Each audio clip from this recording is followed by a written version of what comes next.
What's going on, everybody? I hope you're having a fantastic day. If not, I hope we can make it just a little bit better. Today, on the Instigator Chronicles, Instigator asks some Channel 19ers some questions and answers some Channel 19 questions. What's Channel 19, you say? It's a great long-distance communication tool for professional drivers everywhere. Download it today. You're going to love it. It's the first link in the description. I'm Sancho, your host. This is the Instigator Chronicles. All right. Nice phone, man. Yeah, right off. Man, he's like standing there for a couple minutes trying to figure stuff out, what to say. So just be more spontaneous. Anyway, so I asked Seth a few questions, try to challenge him a little bit, and talk about Firecracker and Little Firecracker. Yeah, I'm gonna try to do some more exciting questions and try to make the videos a little more exciting. That sounds good to me. We're going to try to do that. I don't know. I'm not a very excitable person. But we're going to try. We're going to try to do that. So it's more entertaining for you to watch. Hope you enjoy them. It's fun for us to do. Just to pass the time. Anyway, thanks for watching. Have a good day.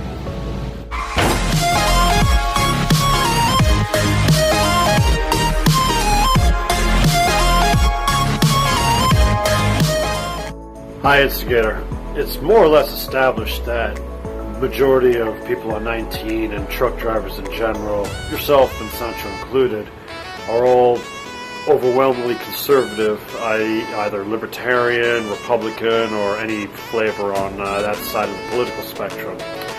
Let me ask, what flaw, if any, do you see with the conservative side of thinking?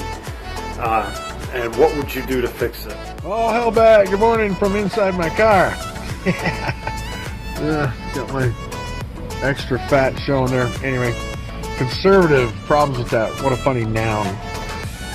Oh, man. They're opposed to change. They like traditional rules, laws. They're opposed to change. That is a major flaw with being a conservative, 100% conservative. I am a Republican, however, many aspects of that I don't quite follow. There are so many flaws with being a strict conservative. It would hurt so many people.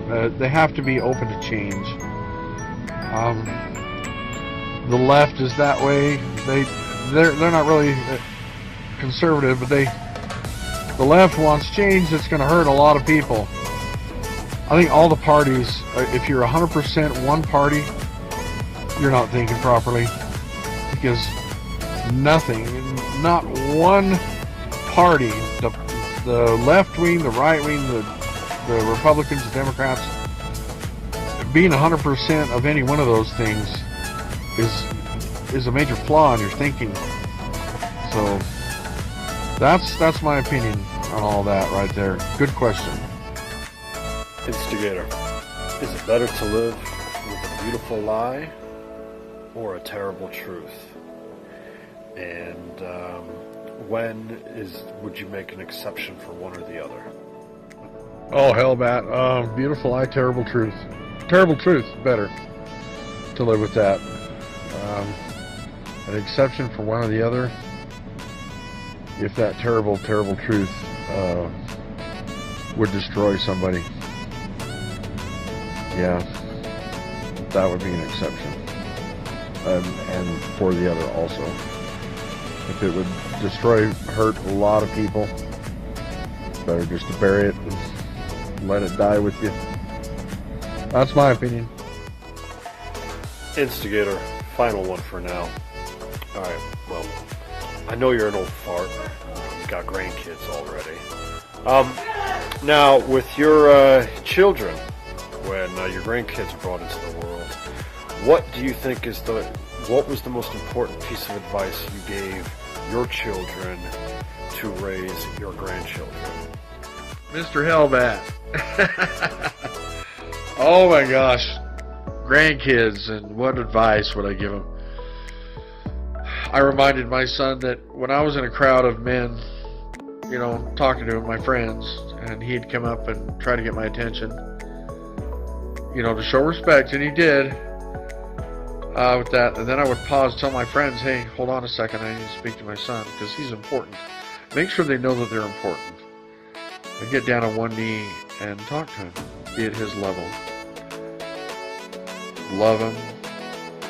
Spend as much time with them as you can. Answer all their questions. Even if you don't know the answers, if you don't, take them with you to find out. Go on that little adventure. Will seem like little things, but I'll tell you what. I think that'll give them a better chance at dealing with the world out here, especially as ugly as it's getting, if they know that their questions can be answered and that they're loved. Yep, that's my answer to that one. Instigator's been brought to my attention by your humble co-driver there. You shaved your beard in hopes that you can, I guess, look like one of my tender sluts that I associate with. I don't appreciate that, buddy. Oh, I feel so sexy. So, what's up with that, man? You let me know. Elf, oh man. Shave my beard so I can look like a Tinder slut. Come on, man. Look at this old face. I guess I could look like a Tinder slut if I put on some lingerie or something. I just got tired of it. I hate growing facial hair, man. It drives me nuts. If I could get rid of it, I would. So I was asking Chickadee about that kind of stuff. She's going through it. He's going through electrolysis or something like that, and it's painful. God, I can't believe I just. Anyway, yeah, I just shaved off because I get tired of it, man. It drives me nuts. All right, Seth. Another dark video because I'm in the dark. This isn't really the most intelligent question. I don't know. I'd just like your opinion on this, the youngest woman to ever be elected to Congress. What's her name? That little anorexic Hispanic lady. She's talking about 70% tax, and when people hear that, they freak out. They don't realize that it's after you've made your $10,001,001. After you've made that, then it's 70% on everything else after that. That was implemented, and even at a higher level back in Eisenhower's days, and even after that presidency. Rich people have had it pretty easy for a very long time. The little lady made a statement that kind of hit a little home to me. She said, how would you like a billionaire living in your neighborhood, your city, and he's got a helipad, a helicopter, and everything else, and you and several families and people around you are just struggling to make your bills. She said it's their way of taking a little more from the people that are very well off and giving it to and giving us tax breaks, people like us. I'm not quite sure about the tax break thing, but I want to know your opinion on that, how that would work. Your idea on that, if you think that's a good idea. I think it is if it's just that, but there's a lot of other things that she talks about that scare the crap out of me, so I don't know, that's my question. So my thoughts on that stupid bitch, female, is she can take her tax to the wealthy and shove it up her ass. It's just a matter of perspective. It should be a flat tax call at the end of the day. It's a fair tax. Just because somebody makes more money than you doesn't mean they deserve to be punished for it. And it's absolutely moronic. Okay, Seth, last question.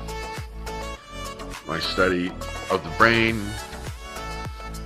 psychology, stuff like that, I've come across a number of references concerning the pineal gland. The pineal gland is responsible for producing melatonin, which affects sleep-wake cycles and sexual development. Can you tell me the sexual development part included with a sleep-wake cycle? Can you tell me, what do you think the effect would be with super low melatonin or super high melatonin? The pineal gland being excessively over or underproductive. Can you tell me what aspect? What do you think would happen with people, what would their behaviors be like in these situations? You research it, but there's a lot of opinion, a lot of speculation in that area. So I'm wondering what your opinion would be on that. All I know is when I take too much melatonin, I wake up a lot, and I wake up with a headache. And I don't wake up with erections, so I guess too much melatonin means your penis don't work in the middle of the night. All right, everybody, thanks for joining us. This background you see is the wonderful state of Utah. It is beautiful here. Don't forget to send in next week's questions if you want them answered. Special shout out to Miss Phoenix. Thanks for joining us today. And as always, I'm your host, Sancho. That was the Instigator Chronicles.